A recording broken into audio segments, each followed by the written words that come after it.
Je ne peux pas vous parler de blaireau, ni même de Milan Royal d'ailleurs, sans évoquer le ver de terre, parce que c'est vraiment une ressource alimentaire primordiale pour ces deux animaux et pour beaucoup d'autres d'ailleurs. Et vous allez voir que le ver de terre, il a une importance écologique fondamentale. D'ailleurs, j'ai rendez-vous, alors je cherche parce que ça ne doit pas être loin. D'ailleurs, si vous voyez deux gars dans un champ qui fourchent, qui bêchent, vous me dites, parce que ça doit être là. J'ai rendez-vous avec deux chercheurs de l'écologie des sols qui viennent de Bretagne pour étudier les vers de terre ici, parce que la région est particulièrement riche. Mais il y en a aussi en Bretagne des vers de terre. Ah, il y en a aussi beaucoup en Bretagne, mais ici, on a un ver de terre géant.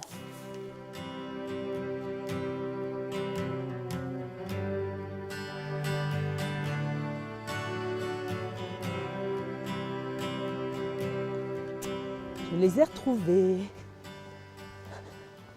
Ça va? Ça va bien? Bonjour Roël. Tu vas bien? Oui. Bonjour Kevin. Salut. Alors ça dit quoi? Vous trouvez des choses? Ben, on ne trouve pas encore les gros vers de terre. Par Ouais. contre, on trouve d'autres vers de terre. On voit des traces des galeries des gros vers de terre, mais on voit également aussi les turicules en surface. Ah ouais. On a vu, en venant là, en vous cherchant, j'ai vu des trucs énormes. Ouais, on dirait des petites taupinières. Exactement. Non. OL, c'est quoi un turicule? Donc en fait, les turicules, ça va être les petits tortillons de terre qu'on va voir en surface, par exemple dans les jardins. Et ça, c'est des déjections de vers de terre qu'ils vont faire en surface ou dans leur galerie. Les blaireaux, c'est facile de voir quand ils ont mangé beaucoup de vers de terre parce qu'ils ont des crottes molles, D'accord. un peu exactement comme quand on voit sur les turicules frais. Et ben, la crotte de blaireau, elle est comme ça quand ils ont mangé beaucoup de vers de terre. Ah, ok.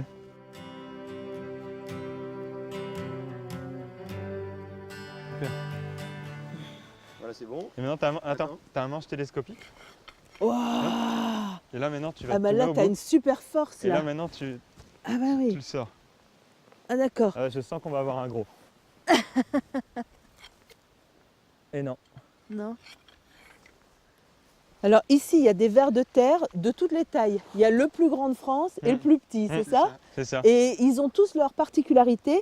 D'ailleurs, je vais faire appel à notre experte pour vous expliquer un peu comment se disposent les vers de terre dans le sol, parce qu'ils ne font pas ça n'importe comment.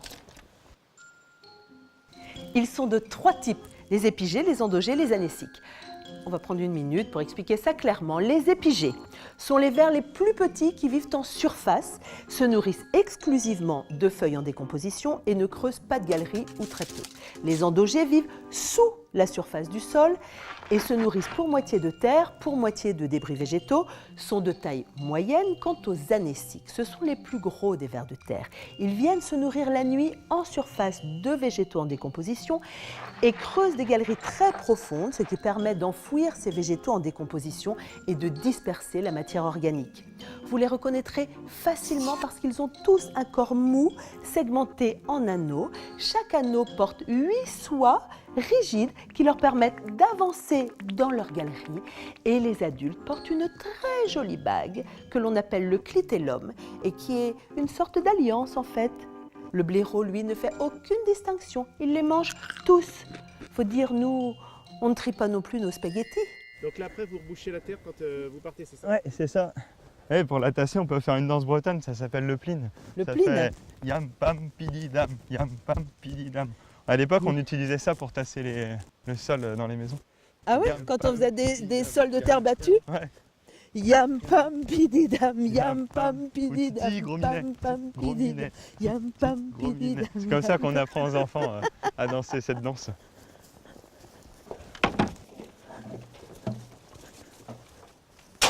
Ah si, là aussi, ouais. Ça y est, c'est parti là. Ouais. Ah, il ça y en y a est. une zone, une grosse zone. Excellent. Pour que ce soit plus clair, je vais vous l'écrire. Positionnez 3 zones d'échantillonnage de 1 mètre carré séparées de 6 mètres les unes des autres. Diluez 2 pots de moutarde forte dans 10 litres d'eau, puis arrosez uniformément chaque mètre carré avec la solution de moutarde, attendre quelques minutes, puis récolter les vers à leur sortie, les placer dans une bassine d'eau claire pour les rincer, recommencer l'épandage un quart d'heure plus tard et compter la totalité des vers recueillis, les classer par taille avant de les relâcher un peu plus loin. Et si vous n'avez pas tout compris, appelez de ma part l'OPVT de l'Université de Rennes. C'est des potes.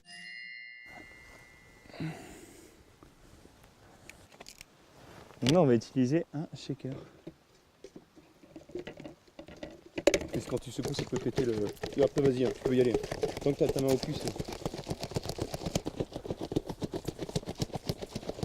Du coup, on va mettre la quantité de moutarde dans l'arrosoir. Ouais.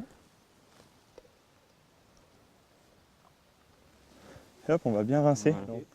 La rampe d'arrosage. Et Myriam, moi, j'ai le droit d'arroser. Alors, petite pluie. Tu veux faire le chronomètre? à la comme ça. fin de l'arrosage, on va chronométrer et ça va Comme un ça. quart d'heure.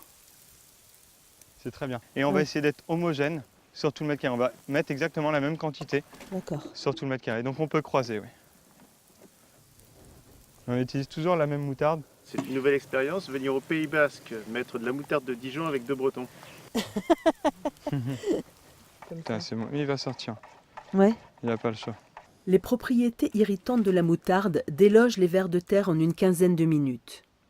Une prairie pâturée comme celle-là est un milieu très propice et nous pouvons récolter jusqu'à 500 individus au mètre Et carré. là, on voit, il est très vif. Un petit bain d'eau douce dès la capture calme les irritations et préserve la vie des vers collectés. Ça y est, Waouh, les vers de terre géants commencent à sortir. là c'est quand même énorme. Mon serpent. Oh, Regardez la taille. bestias. Ça y est, il est sorti. Oh. Ça y est, notre premier ver géant. Waouh. Waouh. Regarde. On dirait un serpent, c'est pas possible. Hop. Regarde-moi Et ça. là on sent les... Donc là, il faut voir que le ver de terre, il est contracté. Il s'est refermé sur lui-même. Quand on parle de taille de ver de terre, on va parler de taille de ver de terre au repos, pendant qu'il se déplace. Donc les vers de terre, ils participent à remuer la terre en fait. Non seulement ils creusent des trous, des galeries qui permettent à l'eau de s'infiltrer, mais en plus ils font remonter la matière minérale et ils enfoncent la matière organique. C'est exactement ça en fait. Et c'est des brasseurs de matière organique, c'est des brasseurs de matière minérale. C'est des laboureurs et ils travaillent pour nous gratuitement. Ouais. Si Messire Blaireau tombe sur un ver de terre comme ça lui fait son repas quand même. Hein. Je pense. Ouais. Parce que le blaireau, il est capable de manger entre 100 et 200 vers de terre par C'est une nuit. sacrée musculature. Ouais. On sent au toucher que Et là, juste en c'est regardant, dur quoi. on voit bien les. Ah, on sent bien. Plus dans un sens d'ailleurs. Hein. Ah, là, il est en train de faire. Je les laisse à leur ver de terre et moi je continue ma quête parce que j'ai une blaireautière qui m'attend. Attends.